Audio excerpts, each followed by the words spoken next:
ওহে আমার শখের নারী, তোমার জন্য আমার অনুভূতিটা কখনো না মরে, কিন্তু যখনই ভাবি অন্য কেউ তোমার হাত ধরবে, সে তোমার পাশে হাঁটবে, তোমার পাশে থেকেও আমি একা হয়ে যাব, তখন আমার চারপাশ সব আলো নিভে যায়, কেবল অন্ধকার ছায়া ঘিরে ফেলে।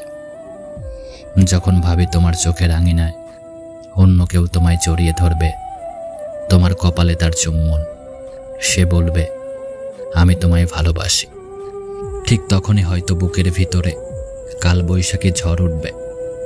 যখন ভাবি তোমার সুখ, তোমার হাসি সেসব আমার জন্য নয়, তখন অন্য কেউ তোমার আপন হয়ে যাবে, আর আমার কেবল একাকিত্ব, এক অন্ধকারের মধ্যে তোমার স্মৃতি আর বুকের ভিতর খালি স্থান, এছাড়া কিচ্ছু থাকবে না। তখন বুকের ভিতরে হাহাকার করে চারদিকে অন্ধকার হয়ে যায়। কখনো হয়তো হঠাৎ করে আমাদের দেখা হয়ে যাবে, তুমি নিজেকে লুকাতে ব্যস্ত, আর আমি লজ্জায় ভয়ে তাকাতে পারবো না। তবে আমাদের দেখা নিজেদের অজান্তেই হয়ে যাক, যেমনটা হয় মাটির সাথে ভূমিকম্প নামক দুর্যোগ।